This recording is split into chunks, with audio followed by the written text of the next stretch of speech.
since we have a quorum. So All right, it's before I forgot, I just wanted to hit the button. all good. I'll call the meeting to order at 6 p.m.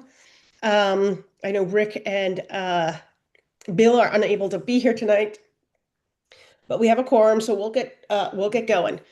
Any changes to the agenda? All right, hearing and seeing none, we'll move on to the administrative reports. We had the link to the secretary's draft report from our February 10th meeting. I'd entertain a motion to approve. Thank you, Steve. I have a second by Anne. Um, any discussion, comments, or corrections? The only comment I would make is that it's a pretty important meeting we had the last time around. If you look at everything that's happening now, some of the things that we were talking about are coming to pass. So anyway, we'll see how all that works out. And are you referring to the Act 181? All of it. All of it.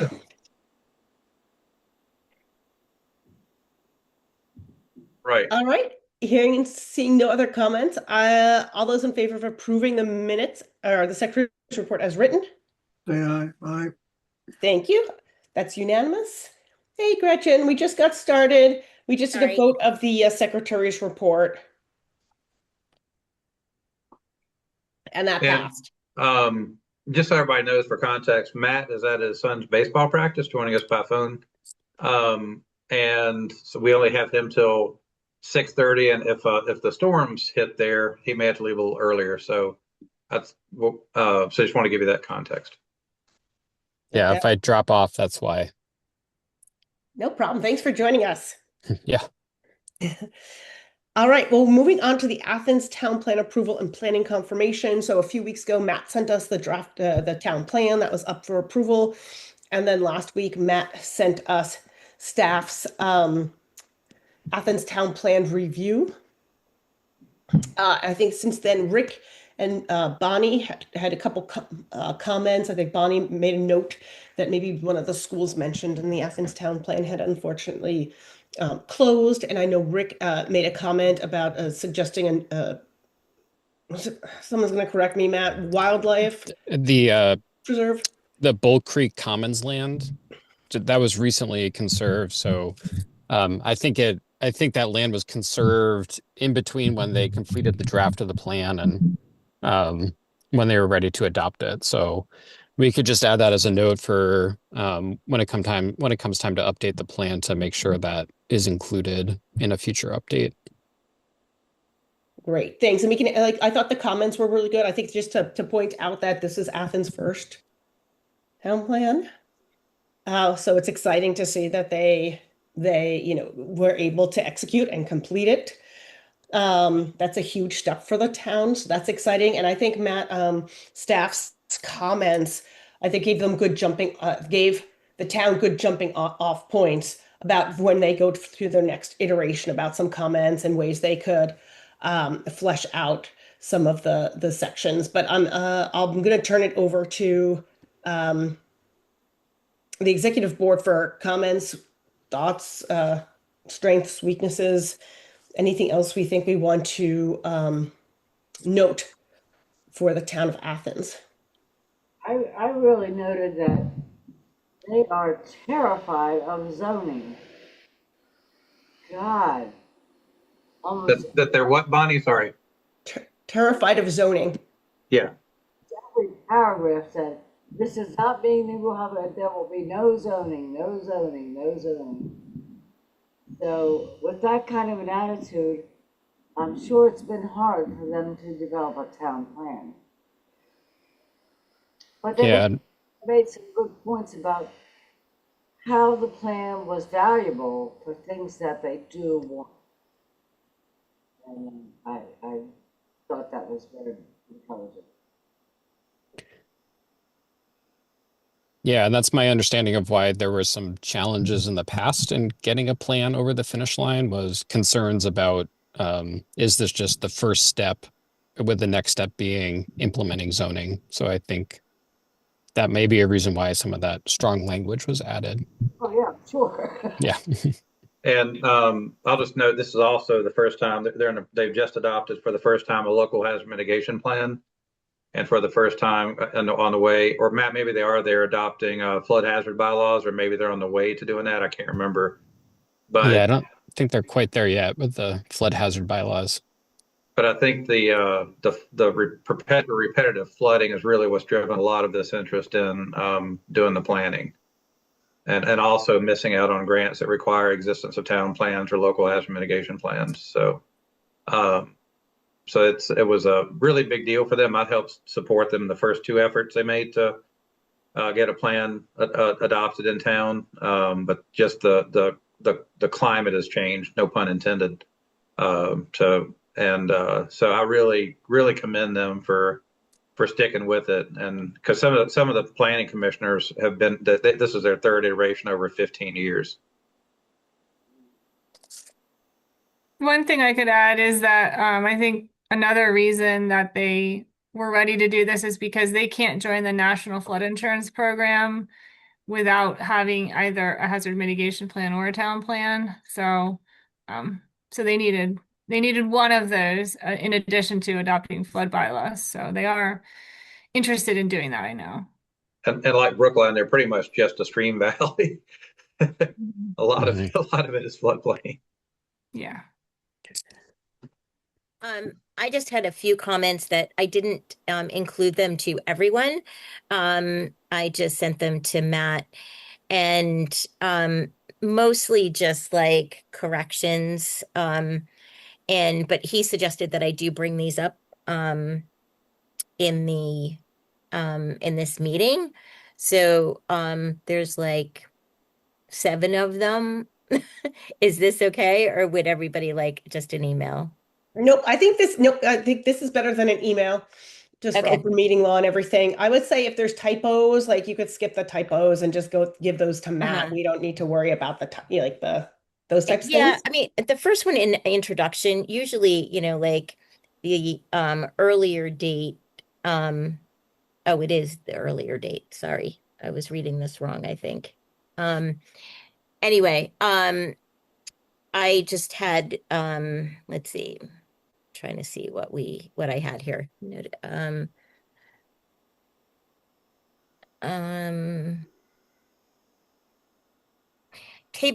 page 8, table 1, I just suggested that, like you can't really see the full years, and it took a minute for me to figure out that those were years. And then just capitalization kind of things. Page 26, the last action item, I think that word should be manufacturer. And then I just talked about, without zoning, can they really regulate the land use plan and and preserve these areas without zoning? And Matt said that the future land use plan is even if the town doesn't adopt zoning. So that is possible. Yeah, and it would just be through like a Act 250 permitting process. Like if Act 250 permit's required, then the town plan does have standing. So that would be a way for the town to have some control over land use development, but they're not in the position of saying yes or no, but they can at least participate in the process. Right. And then I talked about on page 40, non-permitted commercial excavation. Most gravel extrication does require Act 250 permits. But yeah, I guess it's for people to be aware if that is happening, do they have an Act 250 permit? But I'm excited that they have one. I've been working with them, and I think that this is important for future grant opportunities for them as well. Absolutely. Thank you, Gretchen. Steve Lemke. I sort of say this on every one of them. I think that the title page should say Athens, Vermont Town Plan 2025-2033. Just so when people pick it up, they know that it's a duration of 8 years and they don't have to go wandering, looking, and once it's in, it's there. So I think that, to me, that's important. That's a good Sorry, point, sorry but I to can't believe it's 2023 when that town plan will be done. sorry to interrupt. I just have to grab my son quickly because the rain has started. I'll be right back. Thanks, Matt. Any other comments? Yeah, Steve Chait. Just one in the introduction, they referred to 12 goals by 24 VSA, etc.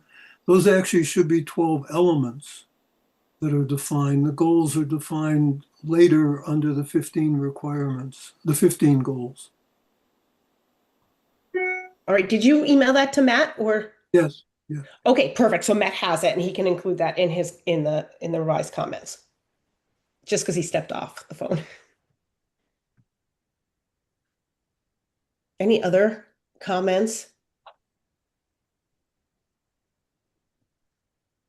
All right, seeing and hearing none, the first motion I'd entertain would be to approve the Athens town plan. Thank you, Anne. Do I have a second? Thank you, Bonnie. Further discussion or comments about the town plan approval?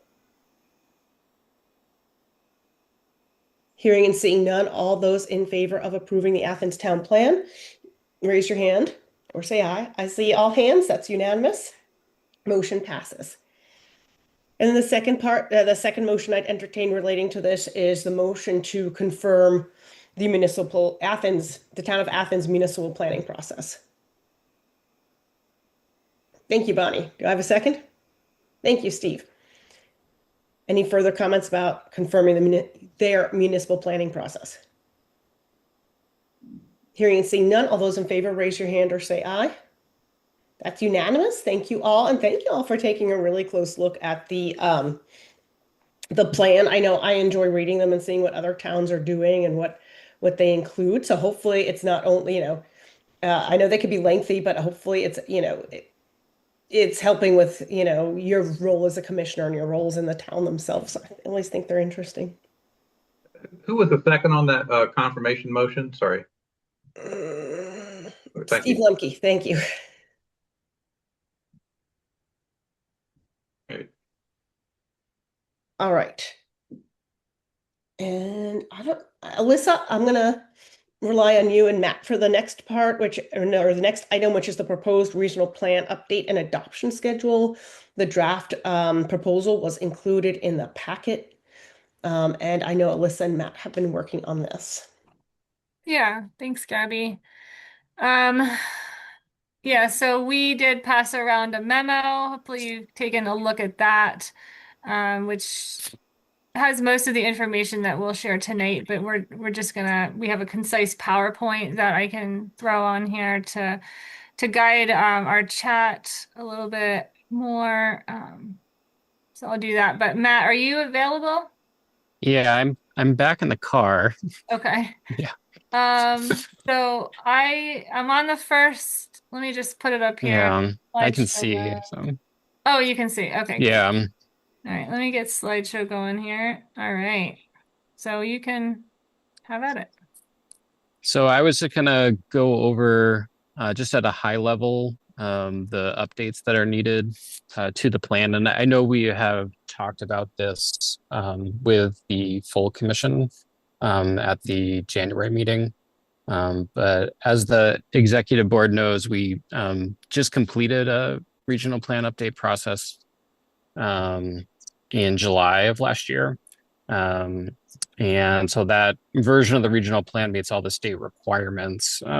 So we are really just updating to meet the new Act 181 requirements, and that's primarily in the land use and housing chapters of our plan. So for land use, as you know, there are the new statewide land use categories.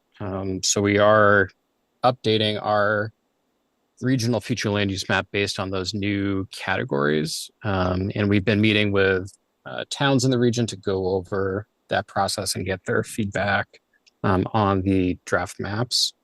And then we've updated that section to include background information about Act 181 and the connection between our regional map and the Act 250 Tier 1 jurisdiction and the state designation program. And I know we've mentioned this, but there really is a lot of similarity between our current regional map and the updated version. It is just using these new land use categories included in Act 181, and the policies, the land use policies essentially remain the same. We just have to swap out the names for the different land use categories with the new ones. So these two maps, Alyssa, if you want to go back quickly. So this is the 2025 regional plan map. And if you go forward to the next slide, this is the 2026 regional plan map with the updated land use categories. So this is available on our website on the 2026 regional plan update project page. So I would encourage the executive board just to take time to look at that updated map. We have a PDF version and a interactive version, an online GIS map, so you can zoom in and look in kind of closer detail at different areas in the region. And you go to the next slide. So the next major area where there's an update is the housing chapter. So recently, the Vermont Housing and Finance Agency has developed regional housing targets for each regional planning commission. And then RPCs are required to break down those numbers based on housing costs, quality, and unit size. So taking the larger numbers and figuring out of this total amount, what are the number of units within different price ranges and quality of housing and unit size. So that's referring to the number of bedrooms within a unit. And then RPCs are also required to take the regional housing numbers and to break those down at the municipal level too. So to assign local housing targets. And as we've been meeting with towns to look at the regional future land use map, we've been sharing the local housing targets with them. And those numbers are based on existing population and dwelling units, and also, importantly, infrastructure capacity. So towns that have water and or wastewater infrastructure have a higher target number just because they could support more units than towns that don't have that infrastructure. But both for the regional and the municipal targets, these are only aspirational numbers for planning purposes. So there's no requirement that we meet the numbers as a region, and there's no requirement that towns meet those numbers, but it just helps provide kind of a ballpark figure for what's needed. And the last thing I wanted to mention, there's a new statewide planning goal that was included in Act 181 related to environmental benefits and burdens. So we are required to consider environmental benefits and burdens, which are defined in statute, and how our regional plan impacts those. So we did have to do an analysis of census tracts in our region and identify ones that meet the environmental justice focus population, which is a definition in statute. And then we did an analysis of looking at the environmental benefits and burdens in statute, how our regional plan policies relate to those. So how are we encouraging benefits and how are we mitigating burdens. But it's really through our policies that's the main way we can address those benefits and burdens, because we don't have any regulatory authority to address those issues. If you can go to the next slide. So this is a map showing the environmental justice focus populations in our region. And so the definition and statute is a census tract that either 1% or more of households have limited English proficiency, and that's shown with the yellow hatched lines, or the median household income is 80% or less of the state average, and that's shown in the blue hatched lines, or the population more than, in statute, it's more than 6% of the population in the census tract identifies as non-white, and that's shown as red. We did adjust that to just show census tracts with 10% or more of the population as non-white, because most of the census tracts in our region are 6% or more population that's non-white. So, and that's an adjustment that other RPCs have made too, to increase that to 10%. And the LURB, Land Use Review Board, has been fine with that adjustment. So this is showing census tracts in our region that qualify for that environmental justice focused population definition. And as you can see, there are a few census tracts where multiple criteria are met. So this map will be included in the plan as well. Most of this is addressed in a new appendix, both the map and the policy analysis that I mentioned. I think that's it for me. Okay, thanks, Matt. Thanks. So, yeah, I'm just gonna talk briefly about the schedule and the process we've been going through. This table was shared with you in the memo, but it's been slightly updated, but overall, we've been working in the early part of this year on developing all of the draft maps, meeting with the towns. We're continuing to meet with towns this month and into May as well. And we are working on completing, well, we've completed the drafting of the changes to the regional plan that Matt discussed, and we have those available. I'll show you where they are on the website, just at the very end. So I encourage you to take a look at those. So, that's where we are right now. And Melissa, can I just make one note real quick?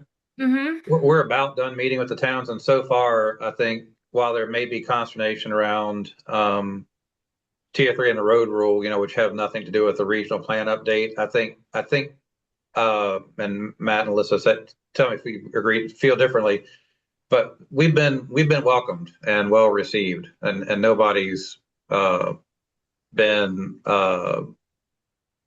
aggressive, angry, whatever towards us. They may be angry at the situation, but they're not towards us.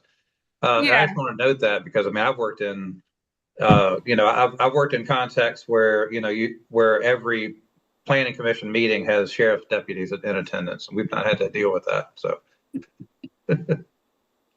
Yeah, I mean, overall, there's the towns vary in their interest level in Act 2081. The towns that are more interested, there's usually, they start out a little bit more, concerned, and then when the meeting's over, they're generally less concerned because they realize the reality of what the regional plan role is in this versus the items that they're concerned about, and there's pretty much a disconnect between that because it's Tier 3 and the road rule, and that's all the LURB. But nevertheless, they're walking away with questions answered and feeling more comfortable overall.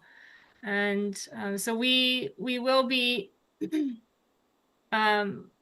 meeting with the full commission later this month. And then in May, we'll be having in-person public meeting to present the draft and a virtual meeting. Those those dates are what was tweaked from this table most recently. And then we can share an update with you all again in mid-May, with the idea we'll be submitting the plan to the LURB at the end of May. We would expect comments back from the LURB in late July. You can review those, when we have them, of course. But we have that kind of scheduled to take place in August. And then you again reviewing the revised draft in September. We will at some point in November, after we have our second public hearing, we'll vote to approve the plan. We're planning to submit again to the final plan to the LURB in late December. We have to submit it by the end of the year, and then we'll have their determination in early March. So that's Alyssa, I'm just going to briefly interrupt you just because Anne had a question in the comments, which is what is the LURB? sorry. And I think Chris just got it, but it's the Land Use Review Board, which is the new entity created by Act 181 at the state level that's going to review our regional plan. Is that accurate? Yes, yep. That was part of Act 181 created the Land Use Review Board, or LURB, as they like to refer to themselves as. So, okay, so yeah, and this is just a list of the meetings that we've had with the towns. So you can see, a couple of towns we've met with twice, but overall we've still got to schedule Athens, but it's a lot of meetings, and we're getting the word out as best we can, and really the concerns that we're hearing, I think, are coming out at these local meetings more than we expect to see at the regional meetings. But see what happens. And so the two public meetings, here's the information. We're potentially going to hold it in the meeting room at the office. But we're still figuring that out. But we will do our in-person meeting May 7th, and then a remote meeting on May 20th.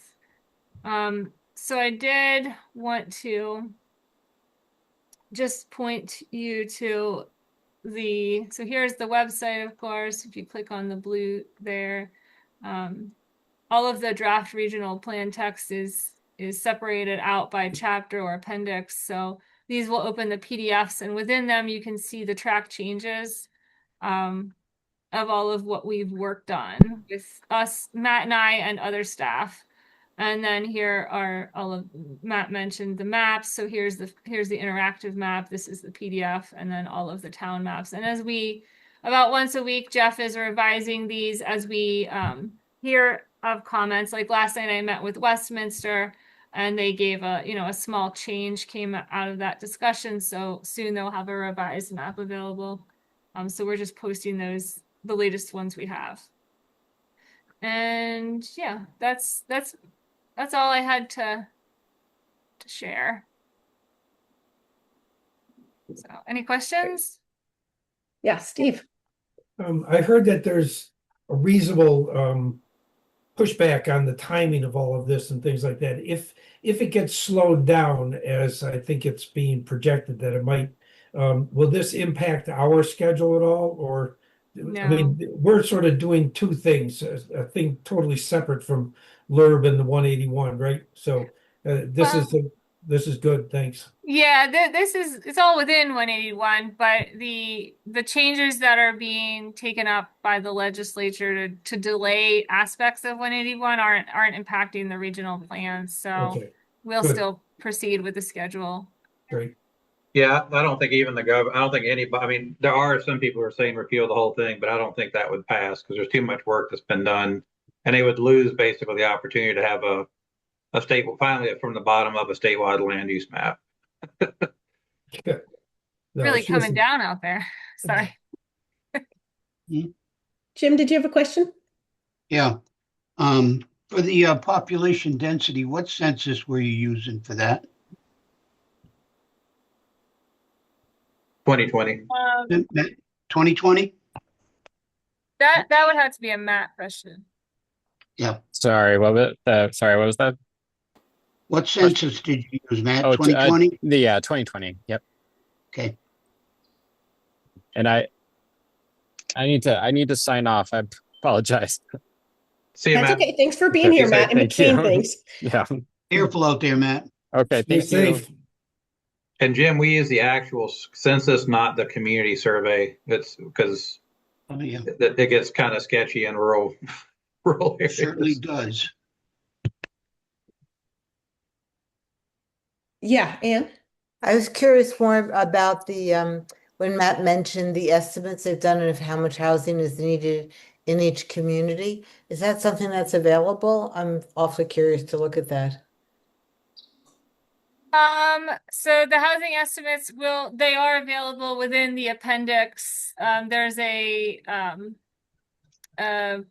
municipal housing allocation methodologies appendix E, and then within the housing chapter. So Uh-huh. yeah, it's in the draft text.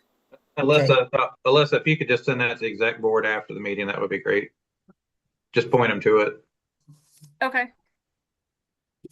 Yeah, thanks, Gretchen. Yeah, I just want to say that you guys are doing a great job getting this out because this is the third presentation I've heard Matt do this week, and it's only Wednesday or Tuesday. So I just want to say kudos. And I think that's probably why, people are being really well informed here. So probably we're not getting, the people being angry. But Chris, do you know where like other RPCs are at with this process or? Yeah, we're mercifully, I think Alyssa would agree, we're kind of trailing behind because, we had just adopted a plan. And so the others have already they're already well deep into the land use review board review process and have already gotten comments back on their drafts. So, and, I think the LURB needs some grace because, they're having to do this for the first time too. And, and the other RPCs that went before us. And so everybody's kind of learned as they've gone along, but we've really benefited from that. I think things are getting more refined as, by the time our draft gets to them. Even though that will, ideally be in May, we've learned a lot from them because there was a lot of kind of consternation about the nature of the comments that were coming back from the LURB.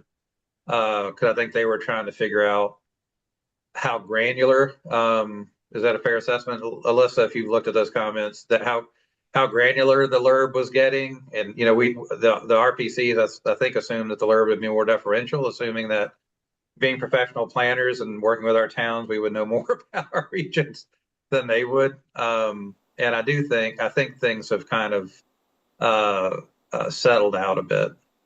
Alyssa, what are your thoughts on that? Yeah, so this is the craziest rainstorm I've heard in ages. I can't see it, it's just through my curtain. Yeah, we're the last regional plan to go through the process. So there's one that has already been approved. I think it's only one so far, but I mean the others are within it. And so yeah, we meet monthly as all of the RPCs, the staff that are involved, and so we're learning off of each other, hearing their experiences, and yeah, working off of learning from the comments that others are getting and how to approach different things and using others as models. So yeah, we're choosing which ones we want to model and seeing how the other RPCs do their plans. I mean, they're vastly different in some cases. So, we're seeing what the reactions are to each version and tailoring our own to meet where we think makes sense. And the other thing I'll just note is that I've mentioned this before, but now that we're deeper into it, we were really fortunate in that the new future land use categories are so similar to what ours were. And for other RPCs, they're vastly different. So they've had to have much more robust conversations, not only internally to their commissions, but also the towns. Whereas we can go out and say, basically, the map that we're showing you now, the Act 181 map, looks very much like our 2025 map, which looks very much like our 2014 map, which actually goes back all the way to our 1996 map. And so that's a real that's been hugely beneficial to us. And I will. Now we're getting it here in Brattleboro. I just checked my Ring camera at home. The rain's already moved through. It's not even raining there now in Townsend. So this thing moves through pretty fast. But outside right now, it's pretty interesting. But I was a strong advocate for the future land use categories because I thought we did a really good job with that. And so they wound up kind of emulating what we did. They changed the names a bit and some of the details, but so again, I'm not overly patting myself on the back, but I'm glad I spoke about it. Yeah, I think, overall, whenever they see the current map, which there's not a lot of awareness that it exists. So, it's more like, oh, they think it's something new, but yet they're learning, oh, you've already had this, it's gonna play the same role. It's just done it with a different way of doing it that's now defined by the state. Okay. It kind of brings it into perspective. Thanks. And are there any, I think Alyssa and Matt's gone, but Alyssa and Matt are looking for our approval as far as like the approach and the actual schedule. We have to file by the end of the year. Is everyone okay with the proposed schedule and the approach that is set forth? I'm seeing nods and thumbs ups. So I don't think we need a formal motion. I think, unless you specifically want one, Chris or Alyssa, but I think we are all on board with what you're doing and the schedule you've set forth. As long as y'all are comfortable with us, if we can, to the full commission saying that this is coming to you with an executive board recommendation and endorsement. Yeah. Okay. So we're going to bring this to the full commission, then the adoption schedule. Yeah, I thought that would be we're planning to meet this month per the schedule. Okay. And so this would be the main presentation would be basically what you guys just got. So we would be asking for them to approve it. Okay, so I would entertain a motion to recommend that the full commission approve the proposed update and adoption schedule. Thank you, Bonnie. Do I have a second? Thank you, Steve. Any further discussion or thoughts? Alyssa, I have that right? That's the plan, right? Was bring it to full commission, right? Yes, yeah. The plan is to bring it to full commission. Let's see. Full commission. Yeah, meaning draft changes presentation. I mean, yeah, pretty much what we did here. So that way we can go ahead and get it submitted in May.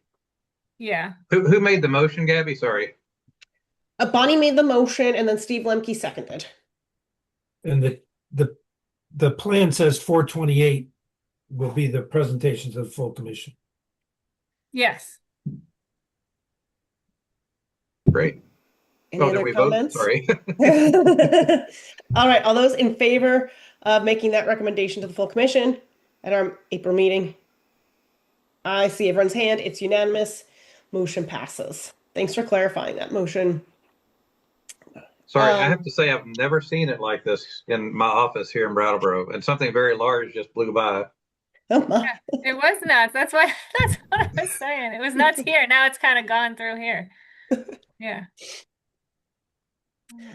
All right, we're going to move on to the guidance document updates. That's the draft amended. You could stay or not stay, Alyssa. Thank you for being I'm here. gonna no hop what. off, but thank you. It's good seeing y'all. Good night. Take care, Alyssa. Bye. Hey, The draft I'll be amended. right back. Some alarm is going off Oh, in our geez. office. I don't know what it is. Okay. I'll be right back. Sorry. Just the draft amended rules of procedure, the revised commissioner job description, and the revised commissioner handbook. And I'm going to thank Steve Lemke again for really retooling that commissioner handbook and making it very readable, as well as the commissioner job description. Thank you very much. And back to And then thank everybody everybody who, for their comments and the review as well. and Steve, back do you to want to talk everybody about the who, commissioner job description and handbook? yeah, I just want to say thanks to everybody who gave the edits. I think there are a couple minor edits. Pretty much the handbook needs a couple very minor edits that Ann pointed out. I quoted a meeting, I cited a meeting or a committee that doesn't exist anymore, so I'll switch that around. And the handbook seems to be okay at that point, and the job commission, I mean, the commissioner job description seemed to be okay. So if you have, and these are online resources as well, so if anybody has any updates that they think about later, we can make those changes. But I think the bones of it right now, people are pretty much approved. Great. And were you looking, Steve? I know we need the rules of procedure need to go to the full commission for approval. Are you looking for the commissioner job description and handbook to go to the full commission? It's I think we should say it's there. I don't know that I would put the burden on everybody to read all of it. I think if the executive board feels that it's adequate and it's not a brand new document, it was edited off the existing document, I would say that we should just basically point out that it has been revised to a reasonable degree to focus on, a broad approach to all commissioners, not just new commissioners, and that it's there for their comment and thought process or something. So.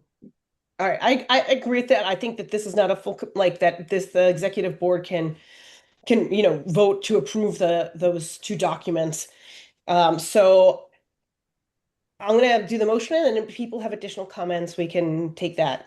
I'll entertain a motion to approve the revised commissioner job description and handbook.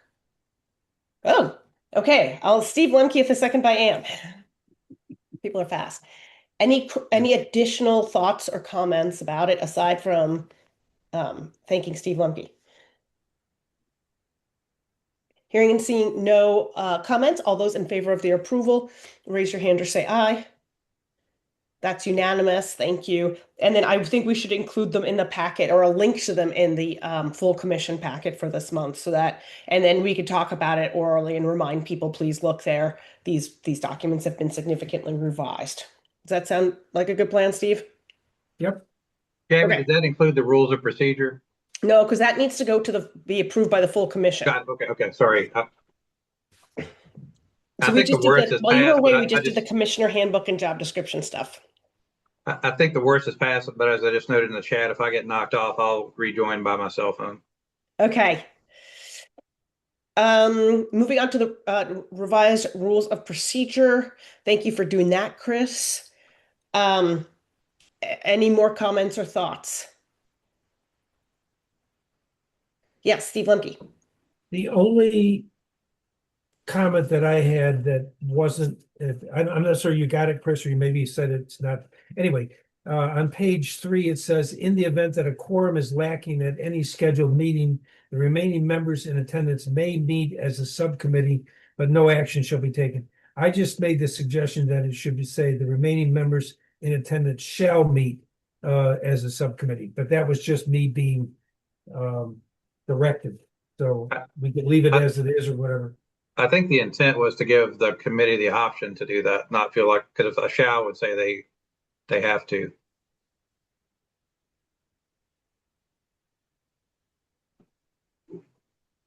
But if you're all call, however you want to do it. I'm happy to leave it. I was voting for shall. I was gonna leave it I thought we should just leave it to the committees because sometimes if there's not a quorum, there's nothing to do. Okay, fine. Or they may feel like it's impolitic to continue discussing if there's not a quorum. Okay. All right, with that, I would entertain, unless I mean you could still speak up after the motion, but I would entertain a motion to recommend that the full commission approve the amended rules of procedure. Thank you, Bonnie. Do I have a second? Thank you, Gretchen. Any additional thoughts or comments? Again, these are sort of living documents and you still have another chance at full commission meeting, but. All right, hearing and seeing none, all those in favor of the recommendation, raise your hand or say aye. That's unanimous. Thank you all. All right. So that's great to have those things done. I know those have been in process for several months, so it's great to see the final product Thank you so much, Steve. and You're have it be so welcome. collaborative. I really appreciate that. Yeah, the process worked. It wasn't just one person by any means. It was the process, and it was very helpful to have the thoughtful comments that everybody had. So thanks very much.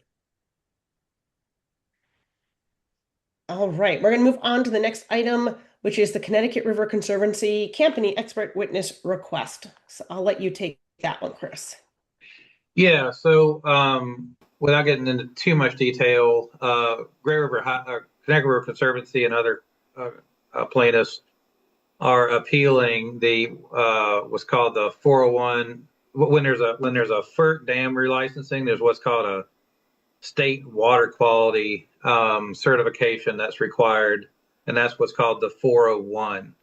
And so the Connecticut River Conservancy is appealing a number of items in Great River Hydro's 401 certification application. What they're asking me to testify about is the insufficiency or lack of a recreation plan. Basically, what Great River Hydro has done is said, we're going to maintain what we've already got. They did surveys and then basically said that, I mean, from my perspective, it's not really a plan. It's more of just a position. Certainly when we're talking about, generating for private gain power on public waters, it would seem reasonable for them to actually do a more robust recreation plan. And just south of First Light is also going through this FERC relicensing process. It's a different company, but they are part of the whole relicensing package, and they actually did a recreation plan for the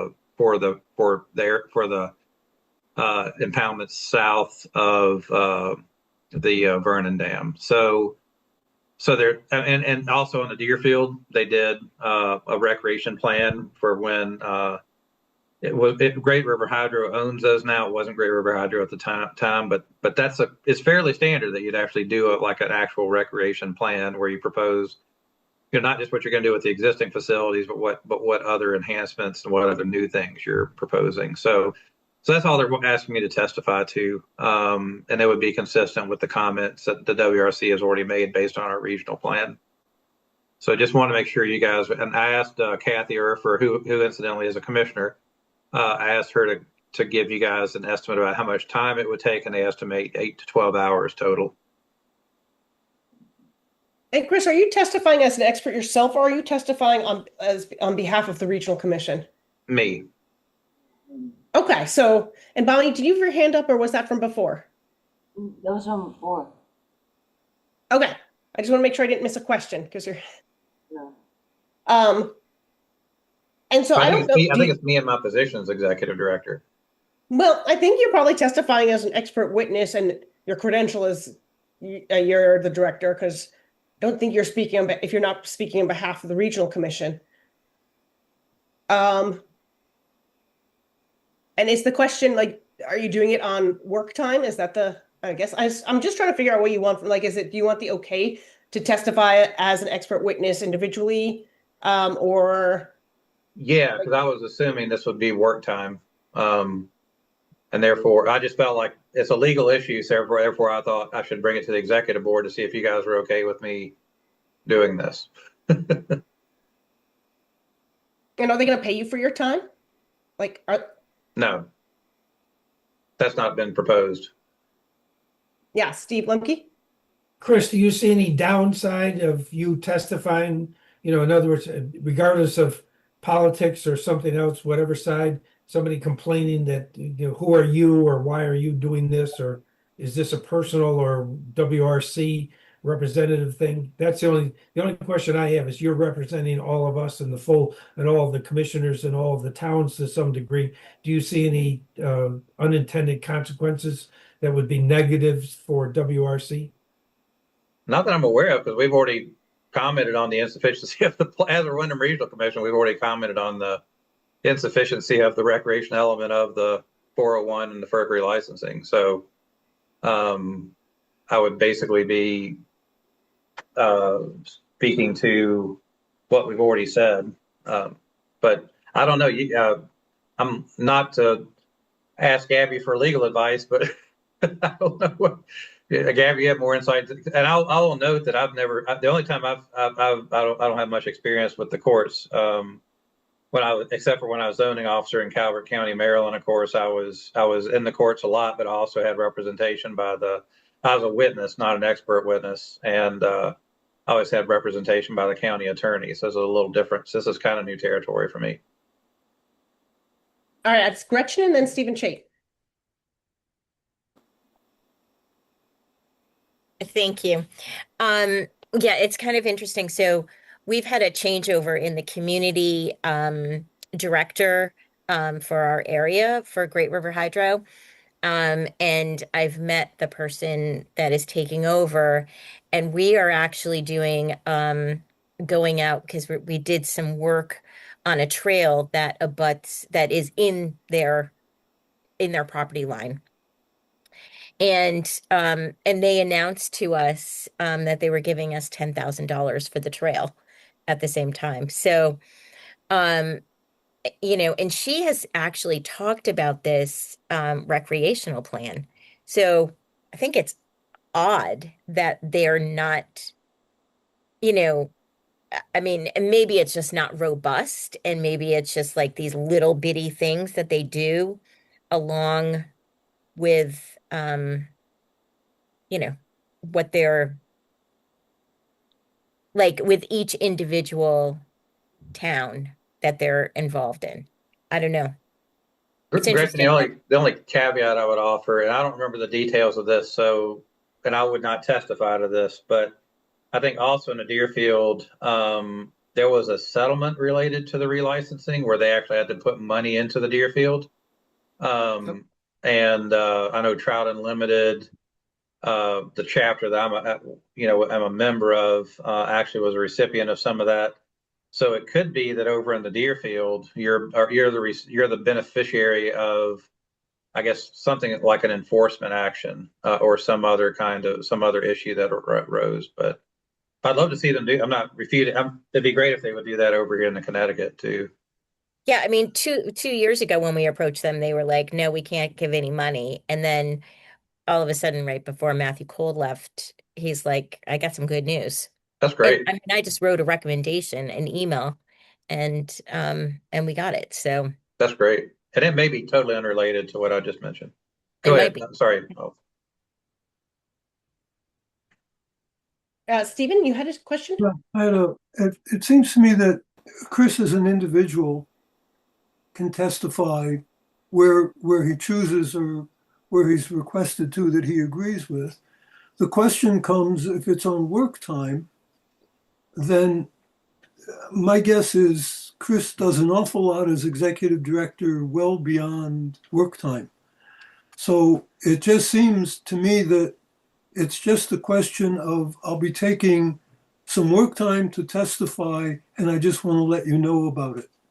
And other than that, it doesn't seem to me that the executive board has actually much to say other than the time issue. Yeah, I guess my concern, like I always pay my expert witnesses, is if it's work time that, you know, we're losing work time for a legal matter.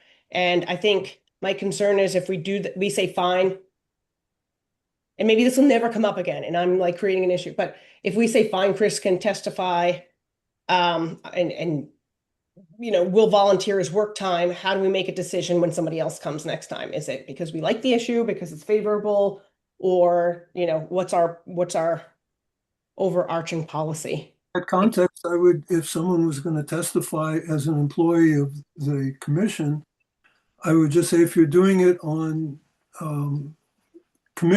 work time, then either you've got some compensation time that has to balance it out, or you might have to do it on vacation time.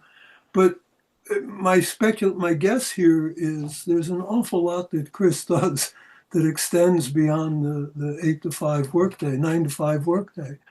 And it's just a matter of balancing his time of it. I'm not quite sure that the substance has much to do with it, frankly. It's a matter of managing hours, it seems to me. But I'm not a lawyer, so. And I'll just note, this is the conversation I'm wanting you guys, I was hoping you guys would have. Because I wanted to go into it eyes wide open. I didn't want to commit. I've already, because the process is going right and they were kind of last minute reaching out, they could always withdraw me. So I told them everything, is qualified on this discussion you guys are having right now.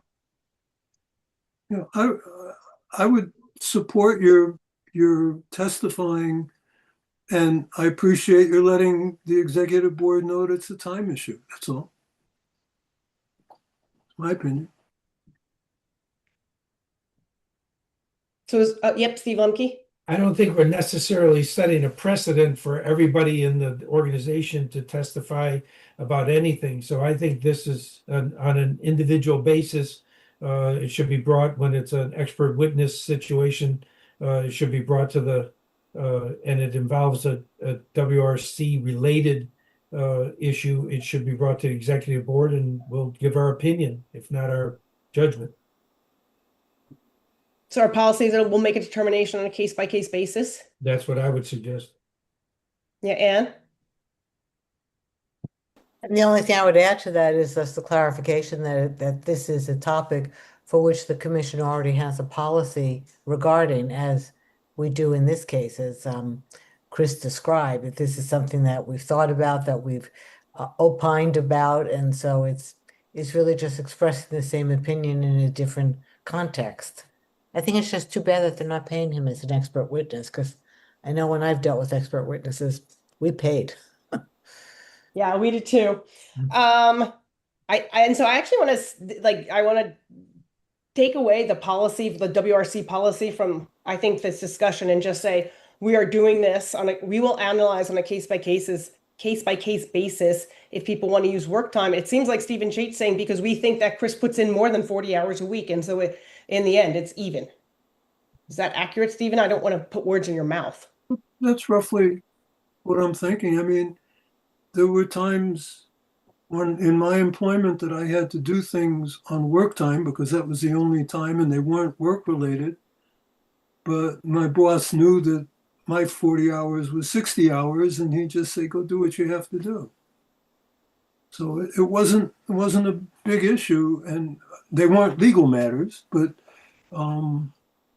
it just seems to me it's good to be informed, but I don't think it goes beyond, in this case, even though there is a policy that WRC has that supports this, I don't think it goes beyond than saying thank you for letting us know about the schedule issue. Just can I ask a question? Just so I'm clear. Because what I'm hearing, I guess what I would it's not necessarily, doesn't necessarily have to do with the time accrual. I'm not worried about that, but I would be looking to do this in my official capacity as executive director of the Windham Regional Commission and a planner, not as wouldn't be my volunteer engagement. I'm not worried about time compensation and coverage. It's just, and it really doesn't have to be anything to, and maybe I'm thinking about this incorrectly, but it wouldn't have anything to do with, I guess, my legitimacy or anything, but it would just feel weird to me to be an expert witness just as a private citizen who happens, who is a professional planner, if that makes sense. Am I making sense? I'm trying to figure out how to describe it. I think that it's actually, you can do it on, your credentials go with you, Chris. So you're doing it individually, not on behalf of the organization, but your credentials go with you. Yeah. Yeah. I guess what I'm thinking is if something goes sideways, I don't know. I'm just thinking, let's say it's all remote, but let's say I'm sitting in the office and a Mack truck drops out of the sky and crushes me. I'm doing this on work time. It wasn't volunteer time. Does that make sense? Just like if I'm traveling to a meeting or something, right? I'm doing that on WRC time. Therefore, WRC personnel policies, other things apply. It's not my time, as a life member of Trout Unlimited or something. You know what? Is this making sense? I just want to make sure that the time I'm doing here, it's recognized as being time that I am I'm doing it on my work time, not on my individual time. Because otherwise, right, I would have to take leave or something. I mean, I'm not doing this on there are a lot of other volunteer activities I could do that don't involve being an expert witness. Is this making sense? I think so. But Steve Lemke, did you have your hand up or you'd put it back? Your question was answered. I held back for a second. Go ahead, Ann. I was just going to say that since you've brought it to the executive committee and the committee has approved it, I think that we can amend that to say that you're doing this in your professional capacity. This counts as work time. And should any unforeseen accident occur, you're covered. Yeah, Steve Lemke? And the last thing I'm going to say once again is I think we should consider these as they come up on an individual basis, because you could hire somebody tomorrow to be a new planner, and a day later the person says, I'm gonna testify as an expert witness on this, and we might feel entirely different about who that person is, the experience, the representation, the association with WRC. I just think it should be on an individual basis, and I would make a motion that we approve 100% Chris to do this. Yeah, I agree with you. I think our policy needs to be it's case by case, but remember, I think it needs to be distinguished. He could do this on work time, but he's not representing the regional commission. So like if he needs a lawyer, that's not on our, that's not on the commission dime, right? If something goes haywire, I think that's where I'm coming from. Gabby, is there exposure there? Is there risk there? I mean, there always is. You never know. I don't know what they're going to ask you, but at a deposition, I usually would have an attorney represent me, even if I was next. I'm That's assuming the what attorney I would do. representing me would be Ron Shims. But I mean, again, if you're what you're saying is I've got legal exposure that may come out of my pocket. I do have an umbrella risk policy, but I'm not interested in that kind of exposure. Yeah, I'm saying I don't know. I mean, that's why I just want to make clear that it's usually people do this on their own, and not as part of the not representing their employer. That this is an independent thing, and it's up to them how they want. Do they want an attorney? Do they not want legal counsel? I don't know what's. You're going to be in a deposition. I don't know the situation, but I'm just. I mean, I'm not. It's late in the day, and I'm not. My words are not great or very, very eloquent. But as I'm exhibiting right now, but if there's potential personal legal liability exposure, because I don't carry separate professional insurance, right? Like I imagine some expert witnesses do. I'm 59 years old, and I am not interested in having our remaining life savings tanked by serving as an expert witness that has some kind of significant legal exposure. Does that make sense? Yeah, I think that's. I mean, I think I don't know. I think oops, that was my cat. I'm saying for my commission is, I think you could, I think everyone's saying, go ahead, do it on your work time. If you're in the building, great, it'll be work. But if there's, any other associated risk, that you're doing it as an individual, you're an expert as an individual, not on behalf of the organization. Then I'm inclined to withdraw. And you could talk to their lawyer too. I mean, I don't know the situation, but you need to find out. I don't know. I mean, I don't know enough about how this goes. And I'm hearing an attorney saying there may be some, no offense, I know you're not giving me legal advice, and you're not giving the commission legal advice, but it sounds like there may be some exposure that I don't know what it would, I have no idea what it would be. I'll talk to Ron about it, but right now I'm getting a bit of the heebie-jeebies because this is different, right, than when I'm representing a WRC before the Public Utility Commission or Act 250 Commission or something like that. So I'm inclined to say, sorry, can't do it. They need to find somebody else. Yeah, and I'm going to say you should talk to somebody because I don't know the situation. I love Gabby. I love her legal expertise. but I think a lawyer always thinks and has to think as a lawyer. And as someone who has dealt with expert witnesses on a variety of different things, I don't know the whole gamut, but expert witnesses are usually just testifying to what they know. Period. They're not making recommendations beyond what their scope of expertise is. So I think that if you speak to their legal counsel and get a clear understanding of what you're being requested to testify about and what any possible liabilities, I think then you could make a decision whichever way you want. But Okay. from my personal experience, I think your liability would be extraordinarily low. And from a lawyer's perspective, I think they have to say things like that. I agree with Ann. Just bringing your expertise of the topic. That's all. You're not speaking on behalf of one party or against another party. You're just saying what you know about this topic.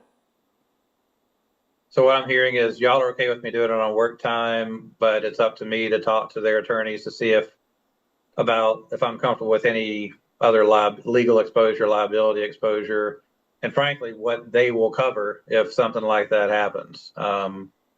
So I mean, again, I've not researched. I guess I could ask AI, right? Yeah.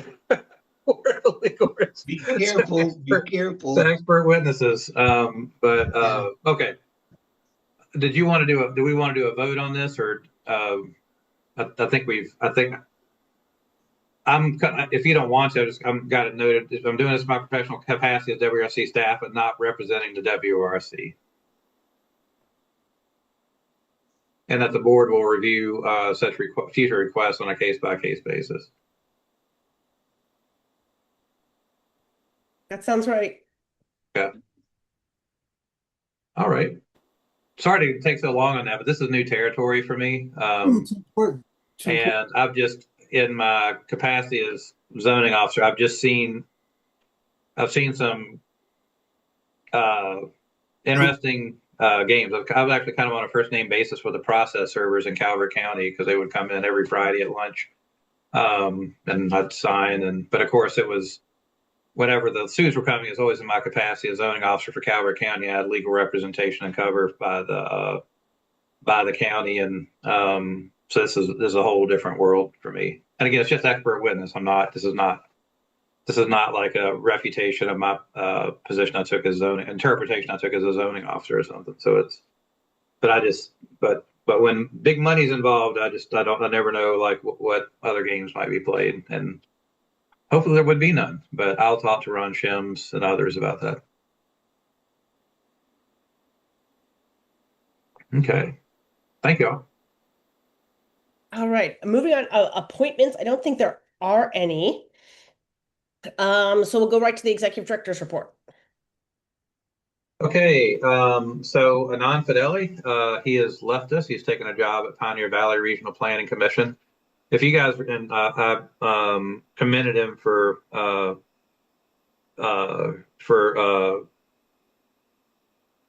taking advantage of an employment opportunity. His girlfriend lives in Northampton. This would be an opportunity for him to move back and live closer to her.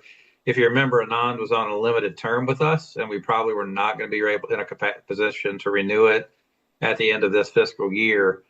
But he did fantastic work for us. He was very happy with his experience here. Kept going on about it. Interestingly, he came to us as an intern. We hired him as an assistant planner. Because of the experience he got here over about a year and a half, he was hired by Pioneer Valley Regional Planning Commission as a senior planner, and basically got the pay plus half that he had here. So this happens all the time. People come to work here. Kim Smith, who worked here, she was an intern. She was an assistant planner. We made her a planner. She left like a year and a half later. She was interviewed for a senior planner in the city of San Diego.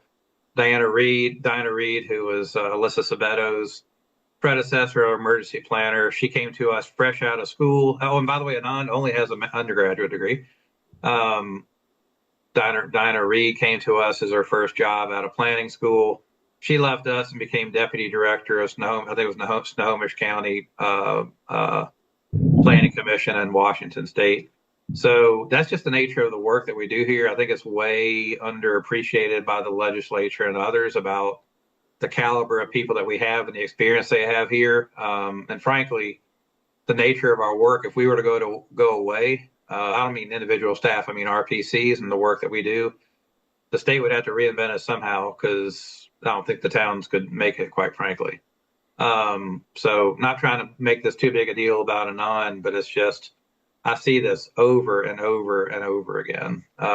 So kudos to Anand, and they have a good employee. And I coordinate a lot with Pioneer Valley Regional Planning Commission. It's a good place for him to land. So I'm really happy for him. And we have another personnel change that's in the offing. I guess I can't really talk about it yet. Somebody else who will be departing. And so we are gonna have to have a search here before too long. Not trying to be dramatic, but since this is being recorded, I don't want to be too explicit. But stay tuned. They want to let the other staff know first before the executive board knows. So I'll let everybody know. Sorry to drop that on you, but I figured you should know that there are changes afoot, and it ain't me, so don't worry about that. Let's see. Audit has been complete. Has been completed. There are no findings, and that's going to present it to the finance committee next week. And this will be a May executive board item for you to accept it. So kudos to Anessa for continued clean audits, especially given all her steep learning curve and everything. I've mentioned this before, but we'll mention it again. She's doing a great job for us, and it is not an easy job being the finance manager of a regional planning commission. And Anessa and I are already kind of scoping out what the FY 2027 budget might look like. But we still, we don't know what's going to come out of the legislature. I think so far in the budget, we actually had a rescission for this fiscal year. It's going to equate to about $10,000. I think we are still in the proposed budget that came out of the House for a 3% increase. That is consistent with what our funding was pre-rescission for this fiscal year. But that's just right. It still has to go to the Senate, so there's no need to spend a whole lot of effort fretting over what it is until we'll know soon enough what it winds up being. But I don't see any new money coming through in any other kind of special initiatives or anything. So we, as y'all may recall, Anessa and I were trying to take that into account in the finance committee in the budget that we developed for FY 2026. I really tried hard not to overstaff, over budget in a way that wouldn't be sustainable looking forward. But just nothing to do right now, but just want to let you know that Anessa and I are already thinking about it. She's in the process of submitting our indirect cost proposal, where we can preemptively, based on changes that we're anticipating, ask for like a lower or higher rate. We're asking for a lower rate in anticipation that, like with not replacing Anand, that our indirect rate will be lower. If the challenge there is if we keep it too high and then changes happen, we basically kind of have to take a hit the next fiscal year to kind of pay back the indirect rate. I'm sure that makes no sense. It didn't make sense to me when I first learned about indirect rates, but that's the way the federal OMB circulars work. So any questions about all that? Okay. And just at a future meeting, I'd like to talk about how to handle absent commissioners. We have towns that appoint commissioners that we have not seen for 5 or 6 years. I don't mean just at committee meetings, I mean ever. And I've reached out to the other RPCs to see what they have done I think by statute, right, town's going to appoint whoever they want. If there are no shows, I don't think there's any. I don't think we have any legal recourse to say you can't be a commissioner. But I do think it may be worth you guys having the discussion about should you. This is probably not a staff thing. This is, or being as an executive director, I can one-on-one talk to a select board member or something. But I was thinking because it's commissioner business, having a commissioner to select board communication by email, letter, or something, just noting, hey, sure, this is a fine human being. We've not seen them attend a full commission meeting for X amount of months or years. This has an impact on our quorum. We would be happy to talk to other people in town who have the time and capacity to serve, to consider serving. But we just wanted to bring this to your attention. But anyway, that can be a discussion at a future exec board meeting if you want to have that discussion, but we don't have to have that discussion if you don't want to. Can I just ask what percent you think fall into that category? I did a kind of a back of the envelope. I just went through and looked at the list. That's a pretty shocking number. Like we have an Athens commissioner that I haven't seen since the pandemic, a Reedsboro commissioner that I don't think we've seen since before the pandemic. There are a fair number of them. And this has real impact on our, it's one of the reasons why we struggle to have the meet quorum when we're voting on the regional plans. You have to have a 2/3 majority present to even have the vote. And if they've never shown up, it's really hard to get them there. And so I don't know how much housekeeping we could do before a November vote. But again, this would be up to you guys. So I'm just bringing it up in case for you guys to discuss it or resolve it now, but to figure out if you want to have this as a future executive board agenda item, or we can just let it be. No, I mean, Ashley, and just so everybody knows, Ashley did an analysis, so we have some stats.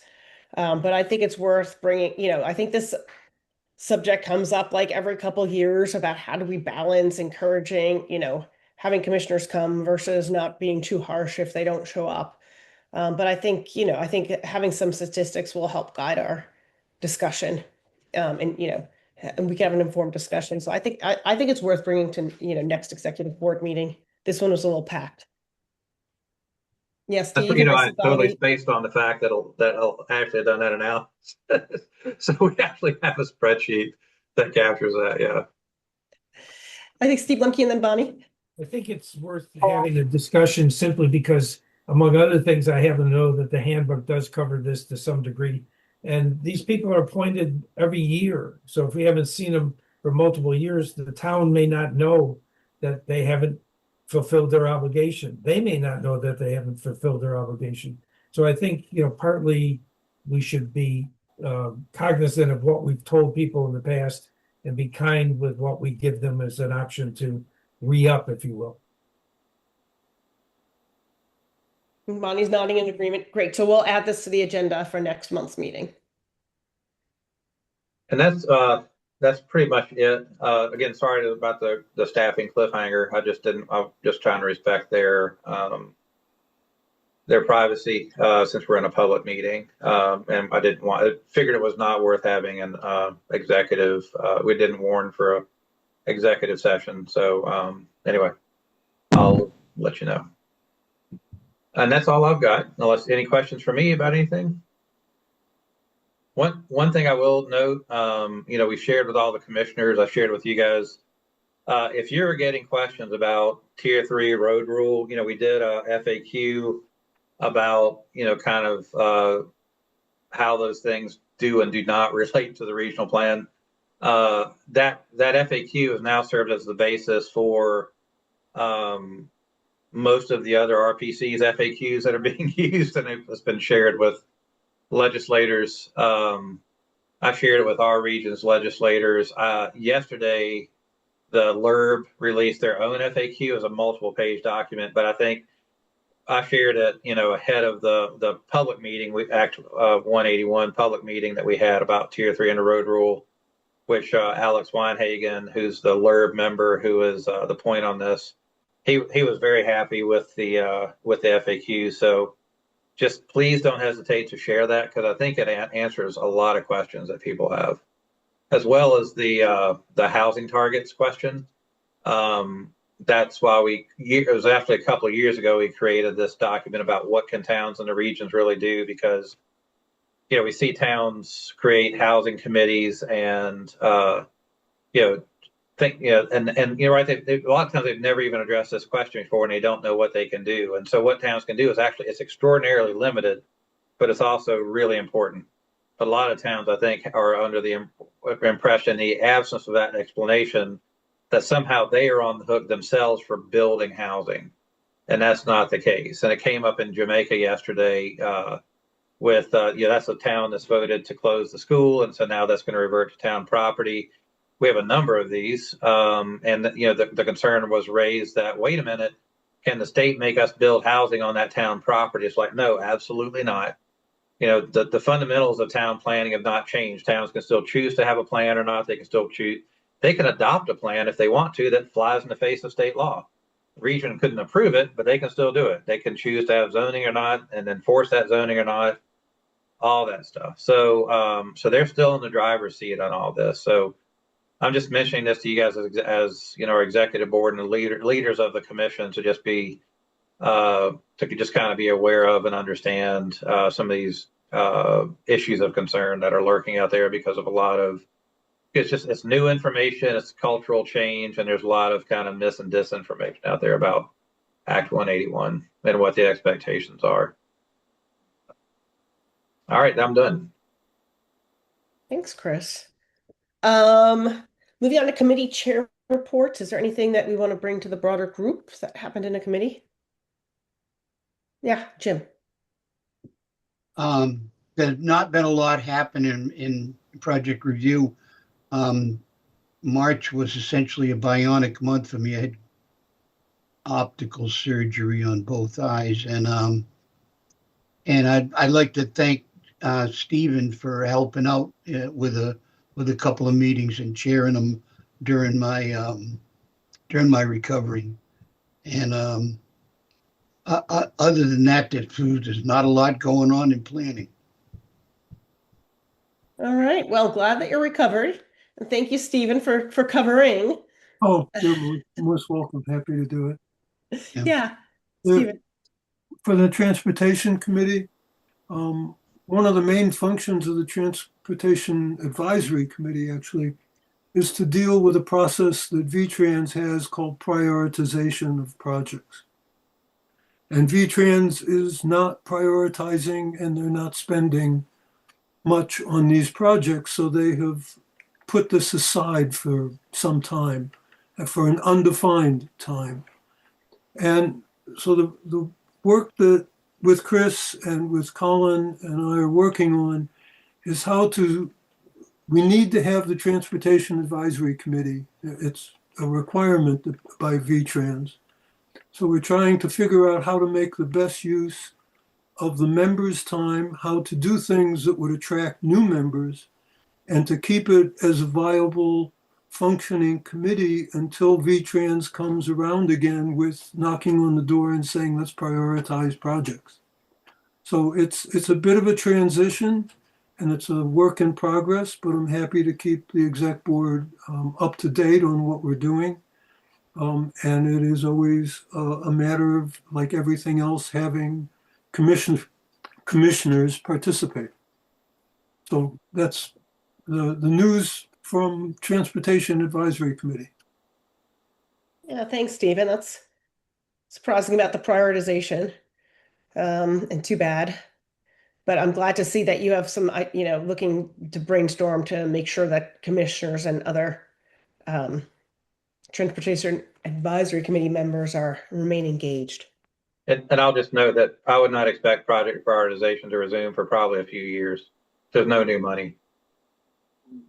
So hence nothing new to prioritize. We are going, Colin will be reaching out to towns just to kind of give them an update on the project prioritization situation, and just ask them basically like, hey, here's where everything stands. Is there anything new that you want us to know about the the particular asset that was prioritized previously. So it'll just be, and we're not asking towns to engage in any way that's at all time consuming. It's just let us know if there's anything you want us to know.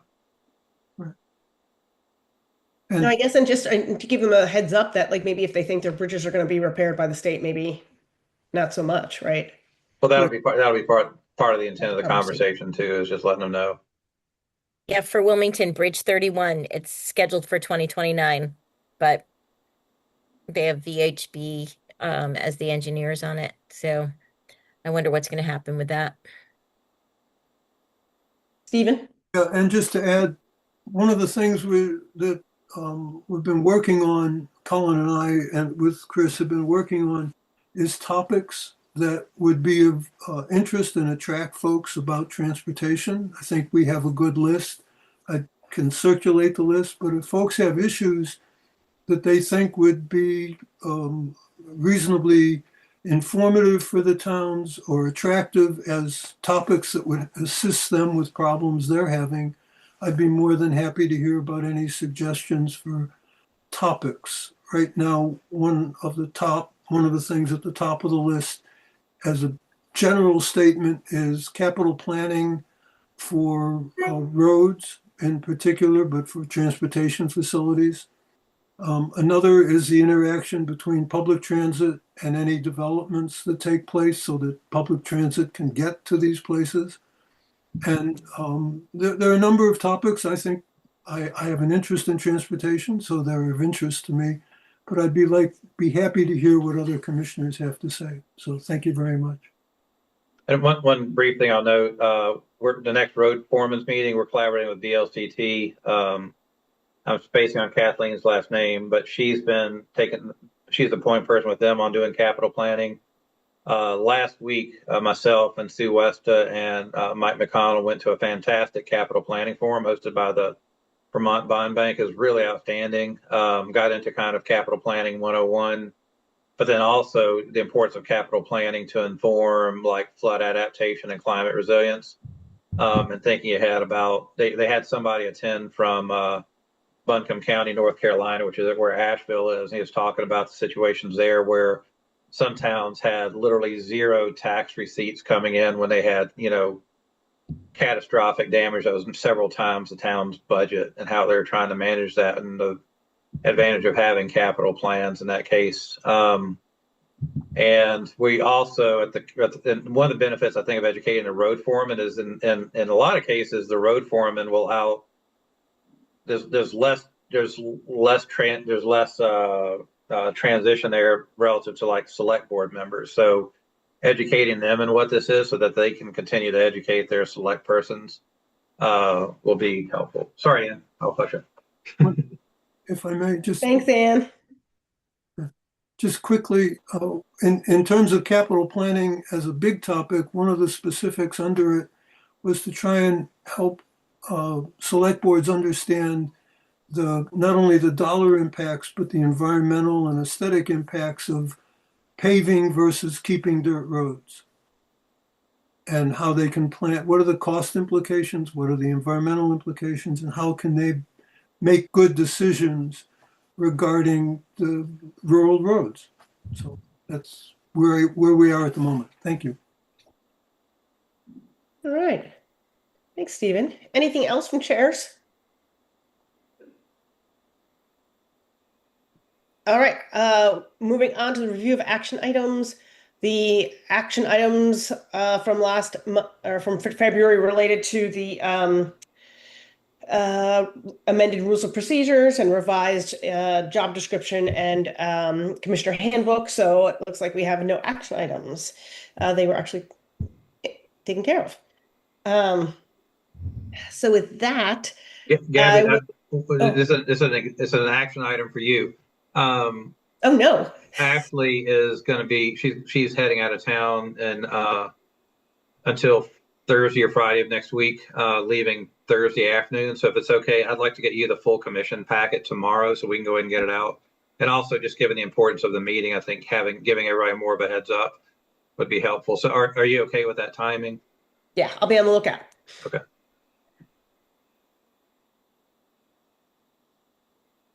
All right. And with that, we didn't have public comment. Yikes. Uh-oh. How did I approve that agenda? We'll add it for next time, but there's no member of the public here anyway, so I think we're okay. With that, I would entertain a motion to adjourn. So moved. Thank Second. you. That was Jim. Do I have a second? There were a lot of hands. Steve Lemke. Non-debatable motion. All those in favor, raise your hand. Aye. That's unanimous. Thank you all for your time and for your detailed reading. I know we had a big meeting tonight. Thank y'all. Thank you. Thank you.